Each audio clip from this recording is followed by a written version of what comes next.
Hi, Jeff Price here. Welcome to Season 3 of Telling Tales. We have brand new stories for you. We'll take you from the Sahara Desert and time travel to a dystopian future. We'll meet up again with John Paul Docherty and Mary McGlade. Now, all the stories are free to download, and if you enjoy them, why not buy me a cup of coffee? The link is on the podcast front page. I hope you enjoy them.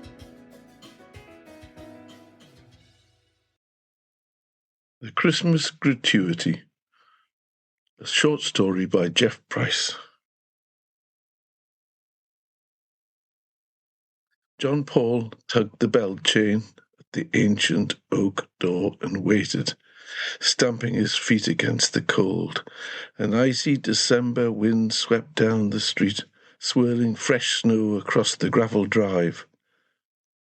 This was the last house on his paper round, the poshest street in Newcastle, and the strangest house. Gothic turrets loomed above him, mullioned windows stared down like blank eyes, and the weathered sandstone facade offered no welcome.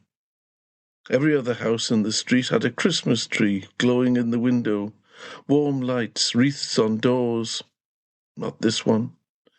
Through the living room window, John Paul could see nothing festive at all, just shadows and dark furniture.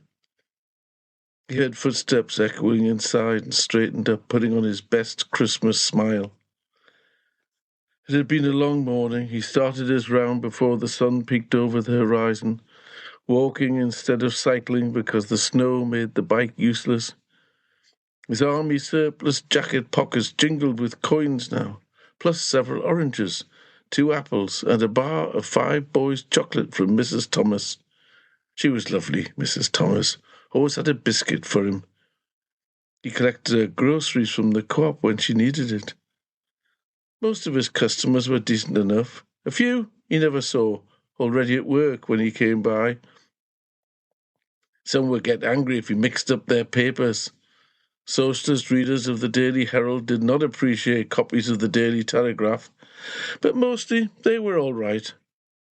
And Mr. Parker, the news agent, paid well. 10 shillings a week for 2 rounds, a day plus Sundays. Good money, reliable paper boys were hard to find. John Paul would hand most of his Christmas tip money over to his mother, keeping just enough back for himself, and she needed it. Christmas was always hard, but it pleased him too. On Christmas Day, his father would say grace, thank God for the feast, thank his beautiful Colleen of a wife for making it, and thank his hard-working son who helped pay for it. And for that brief moment, John Paul stopped being the boy who was always in trouble at school and became Saint John Paul the Provider. He loved that moment almost as much as he loved the turkey. On a freezing December morning like this, though, he didn't love the job much at all. His feet were freezing despite 2 layers of socks inside his wellies. He wore a thick vest, 2 jumpers, with newspapers stuffed between them for insulation. And though he'd die before admitting it to anyone but the other paper boys, a pair of his mother's tights under his trousers. Every paper boy knew that trick. His mother was still wondering where her best pair had gone. The footsteps inside grew louder. John Paul had been delivering to this house for 3 years, and this was his 4th owner. The last few had never stayed long. This one had been there for 6 months, and he'd never seen him, not once. Just the door opening a crack, a hand taking the paper, the door closing again. The house was old. Mr. Parker said older than the street itself. There used to be a grand estate here once, a big house that burned down decades ago. This had been the gatekeeper's house, extended and added on to over the years until it became this jumble of styles that didn't quite fit together. The footsteps stopped on the other side of the door. John Paul held up the calendar, ready to hand it over with his outstretched palm and his most cheerful "Merry Christmas!" Last house of the day.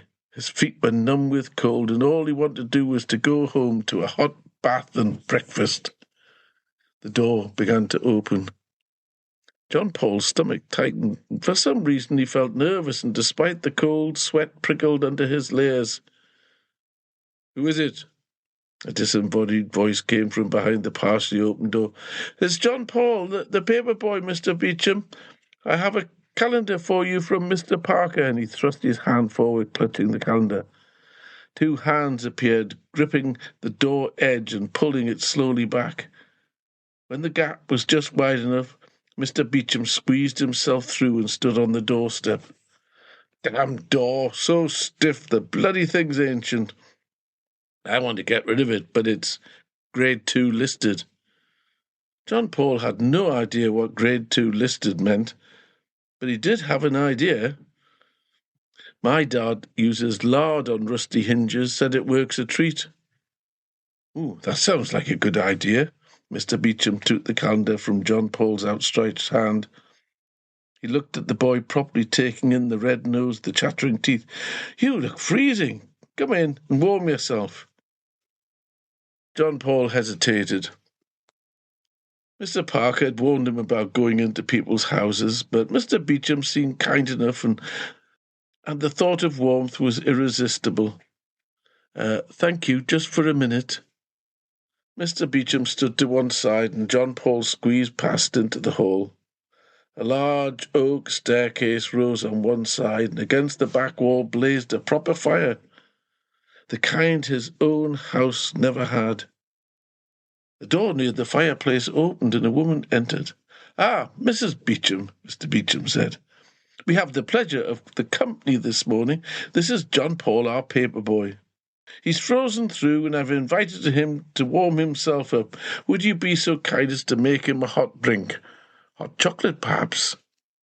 "Of course, Mr. Beecham, hot chocolate it is," and she smiled at John Paul.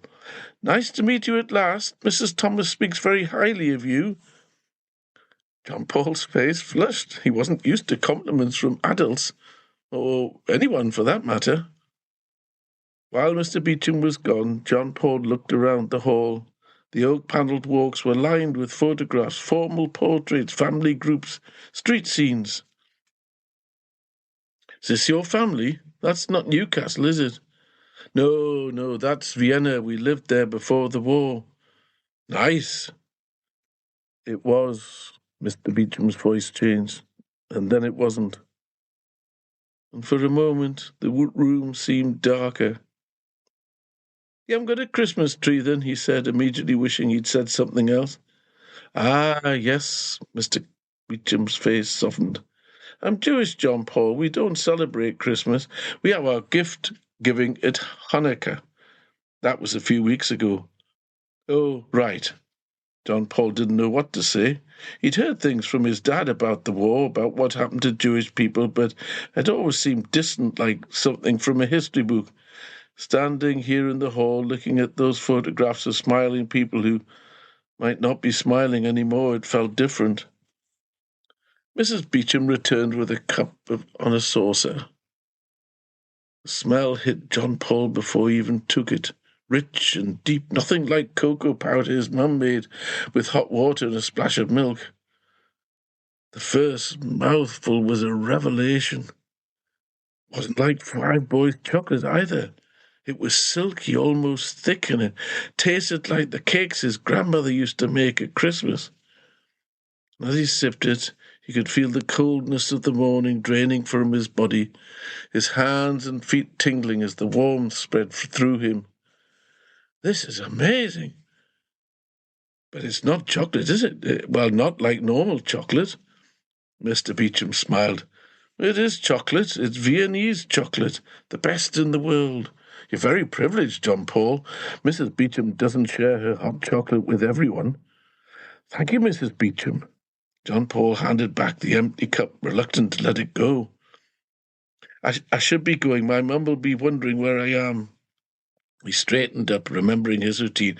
"Merry Christmas, Mr. and Mrs. Beecham. It's been a pleasure delivering your papers this year." The slight tilt of the head, the cheery smile. Mr. Beecham picked up an envelope from the hall table. "This is for you, John Paul."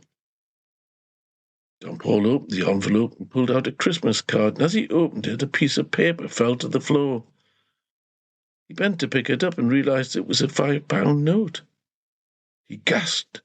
His head snapped up to look at Mr. and Mrs. Beecham, who were both smiling at him. I can't. This is too much. This. He couldn't find the words. £5 was more than all the other tips combined. £5 was a fortune. For you, John Paul, Mr. Beecham said. Mrs. Thomas tells us you help her with her shopping, and you shovel her path when the snow comes, and that you stop to talk with her even when you're in a hurry. Kindness matters, especially to people who are alone or different or are far from home. He paused. We know something about that. John Paul felt his throat tighten. He wanted to say something meaningful, something worthy of the moment, but all that came out was, thank you, thank you so much.